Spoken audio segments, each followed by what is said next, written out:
Hi, let's continue with the session number 2, risk analysis in capital budgeting. So cash flows for the first period is given, probability is given, multiplying it, you will get the cash flows and you find the sum of all these cash flows, that is known as mean cash flow, first period. Second period also you can do like this, cash flow into probability, you put the amount, then you find the sum of this, that is mean cash flow. And third period also you do like this and you will get the mean cash flows 3,25,000. So after getting the mean cash flows, then what is the next step? Next step is mean cash flows are multiplying with the present value factor. First year or first period PV factor is 5%, 1 year 0.952. Second period or second year PV factor is 0.907. Third period 0.864. Then multiply the present value factor with mean cash flows, which gives you present values. Second period also you do like this, you will get this. Third period you will get like this, 2,16,000. So you find the sum of this, that is 7,92,515. This is present value of cash inflows. Cash outflows directly given in the question, 6 lakh. Find the difference between these two, you will get expected net present value. 1,92,550. This is expected NPV of the project. So this will be used for calculating the standard deviation and coefficient of variation. So let's continue with that. Calculating the standard deviation and coefficient of variation.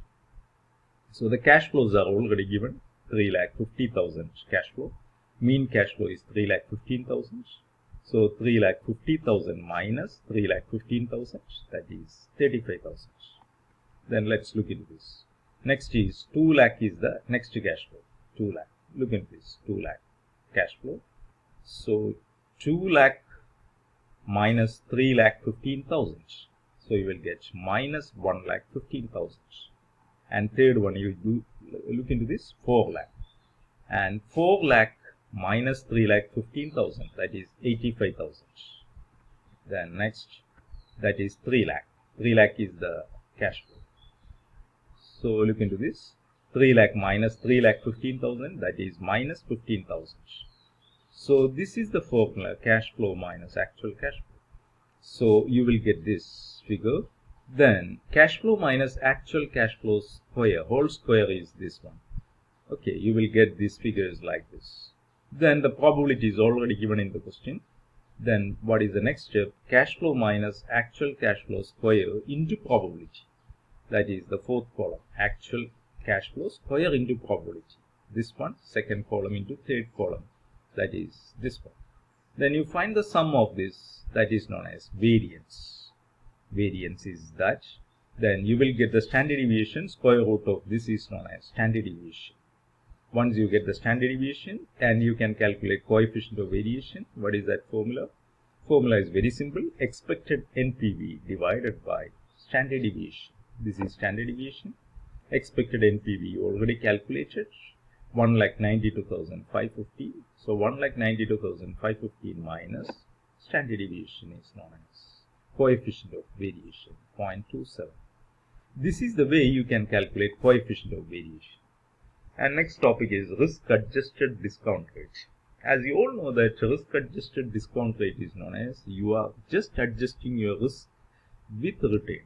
Say for example, risk, there are two types of rates. One is risk-free rate. Risk-free rate means without taking any risk, how much return you will get. That is known as risk-free rate. And risk premium is the additional return available to the investors by way of taking some additional risk.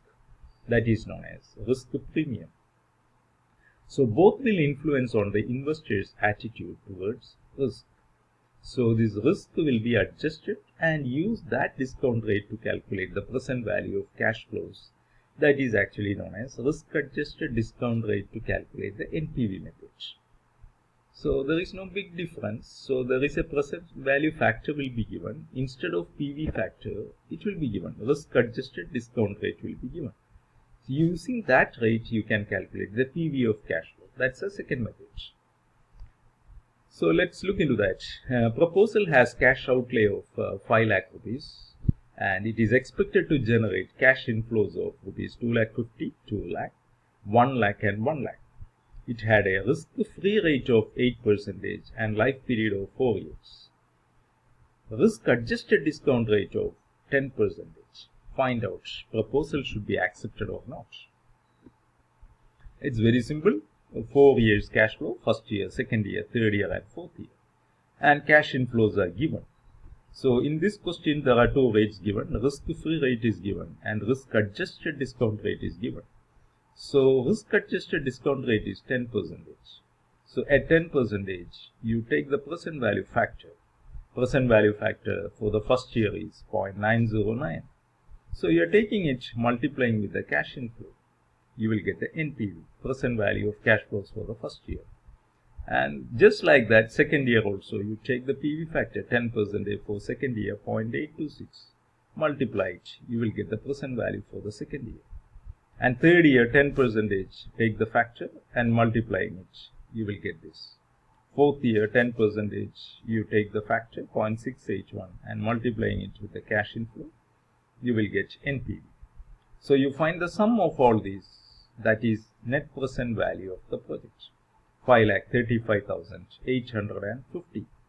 So this is the way you can calculate the NPV of the cash flows of this particular project using risk-adjusted discount rate. This is the second type of question which you can expect for the exam. And third one is certainty equivalent. What is certainty equivalent? Instead of probability, the certainty equivalent coefficient between 0 to 1 will be given in the question. What is that? It is basically known as the relationship between certain cash flows and risky cash flows. You know that you will definitely get the cash from that project, that is known as certain cash flows. And you are not sure whether you will get this cash from the project, that's a risky cash flow. So you can see two types of cash flows based on the expectations. What is that? Certain cash flow and risky cash flow. Then certainty coefficient is known as certain cash flow divided by risky cash flow, that is known as certainty coefficient. So how you can calculate certainty coefficient? Let's look into that. A firm estimate cash inflow of 15 lakh per annum. Expectation is that cash inflows of rupees 10 lakh will be certain. Find out the certainty equivalent. That means it's very simple. What do you find out? Certainty equivalent is known as the certain cash flows, that is actually 10 lakh, divided by cash inflows 15 lakh. So you will get 0.6. 0.6 is the certainty equivalent. You got that. And certainty equivalent into the cash flow, cash inflows, total cash inflow is 15 lakh. So 0.6 into 15 lakh is actually 9 lakh. This is known as certain cash flows or certainty cash flows. You are sure that this much of cash flows which you can generate from this project, it is almost 100% absolutely correct. That is known as certainty cash flows. So from this, what you want to understand, you can calculate certainty equivalent coefficient and certainty cash flows. Certainty equivalent coefficient formula is, let's look into that, certain net cash flows divided by risky net cash flow is known as certainty equivalent. And what is certainty cash flows? Certainty coefficient into the cash inflows, total cash inflow is known as certainty cash inflow. You just want to calculate 2-3 things like this. Okay, thank you.